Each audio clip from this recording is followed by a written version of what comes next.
हमारे देश के टॉप 5 रिचेस्ट पॉलिटिशियन, अगर आप सोच रहे हो कि ये है या फिर ये, तो आप गलत सोच रहे हो। इनमें से कोई भी नहीं है। Mukesh Ambani is back to being the richest man in Asia as per Bloomberg's Billionaires Index.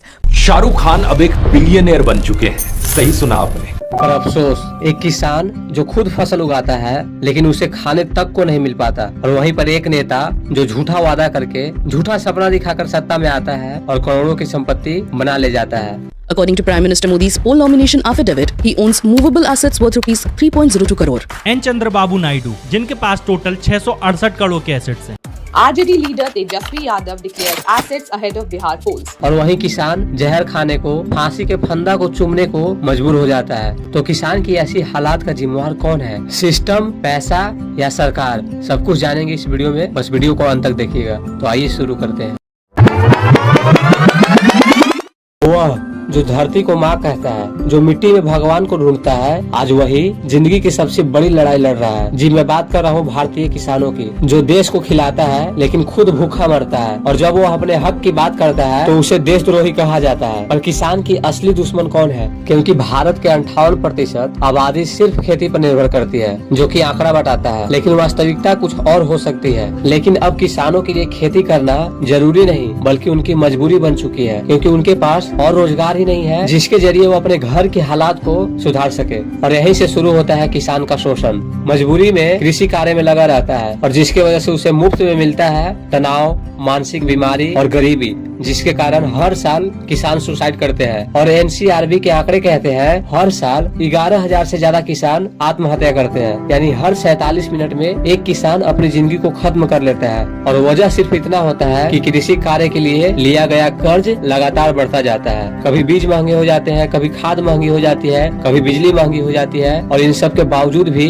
किसान कड़ी मेहनत कर फसल उगाता है, लेकिन फसल तैयार होने के बाद उसका दाम कौड़ियों के बराबर हो जाते हैं, जिसकी वजह से जो कर्ज लेकर किसान खेती किया था वो कर्ज न चुका पाता है। और इसी तरह एक किसान कर्ज के बोझ तले दबते जाता है और अंत में अपनी जिंदगी को समाप्त कर लेता है। क्योंकि एक तरफ हमें शहर का विकास दिखाया जाता है और दूसरी तरफ खेतों में सन्नाटा है। सरकार कहती है किसान हमारी प्राथमिकता है, लेकिन जमीनी सच्चाई कुछ और है। क्योंकि जो भी सरकार सत्ता में आती है किसानों से वादा करती है, और ऐसे ही अभी वर्तमान की सरकार यानी बीजेपी, जिसके मुख्य चेहरा है मोदी, इन्होंने किसानों से 2014 में कहा कि किसानों की आमदनी दोगुनी कर देंगे। लेकिन अभी 2025 चल रहा है और किसान अभी पूछ रहा है कि कब होगी उनकी आमदनी दोगुनी। इन्होंने प्रधानमंत्री फसल बीमा योजना लाई, लेकिन इसका मुआवजा बीमा कंपनियों के जेब में चला गया। हर बार ऐसा ही होता है, सरकारें बदलती है, भाषण देती है, लेकिन किसान की हालात नहीं बदलते। क्योंकि ऐसा लगता है कि नियम कानून खेत के लिए नहीं, बल्कि कुर्सी बचाए रखने के लिए बनाई जाती है। क्योंकि साल था 2020 का, जब किसानों ने कहा अब और नहीं। क्योंकि 2020 में 3 कृषि कानूनों के खिलाफ देश का सबसे बड़ा आंदोलन हुआ, जब पंजाब, हरियाणा, यूपी और राजस्थान से लाखों किसान दिल्ली के सड़कों पर पहुंचे। चाहे ठंड हो, बारिश हो, आंसू गैस हो, उन्होंने सब झेला, लेकिन हिम्मत नहीं हारी। और यहाँ तक कि सरकार ने उन्हें देशद्रोही तक कहा, उन्हें अराजकता फैलाने वाला कहा, लेकिन वे डटे रहे। और 380 दिनों तक धरती पर बैठा किसान सरकार की आंखों में आंख डालकर उससे सिर्फ एक ही सवाल करता रहा, एक कानून वापस कब लोगे? और आखिरकार सरकार को झुकना पड़ा। कानून वापस हुए, पर सवाल बाकी रह गया, क्या सच में किसान जीता या सिर्फ समझौता हुआ? क्योंकि अभी भी खेती सिर्फ खेत से नहीं, बल्कि बोर्ड रूम से कंट्रोल की जाती है। चाहे बीज हो, खाद हो, कीटनाशक हो, सब कुछ बड़े कंपनियों के हाथों में सिमट गई है, जो कि किसानों की जिंदगी को तय करते हैं। और सरकार अब इन कंपनियों से समझौता करती है और किसान अपनी जमीन खोता चला जाता है। क्योंकि खेती अब बिजनेस है और किसान उसका कर्मचारी। देश की मिट्टी बिक चुकी है, बस किसान को इसका एहसास नहीं। क्योंकि आपको क्या लगता है, भारत सरकार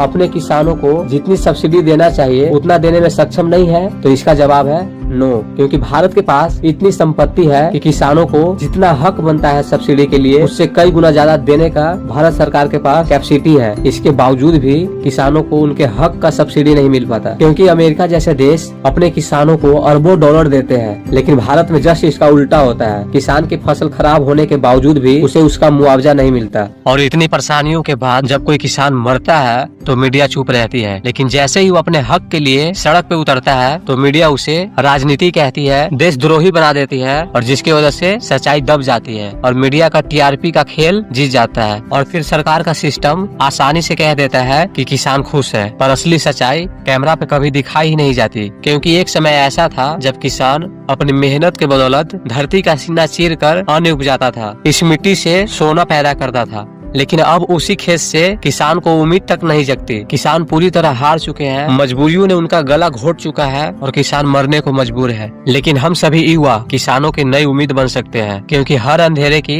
एक रोशनी होती है और आज के किसानों की हम युवा ही रोशनी बन सकते हैं। सरकार से सवाल करके, किसान को नई तकनीक के बारे में समझाकर और सोशल मीडिया पर अपनी आवाज उठाकर और अपने द्वारा उपजाया गया अन्न सीधा उपभोक्ता के पास पहुंचा सकते हैं। ऑनलाइन के माध्यम से जैविक खेती को बढ़ावा दे सकते हैं, जिससे किसानों की खाद पे निर्भरता कम होगी।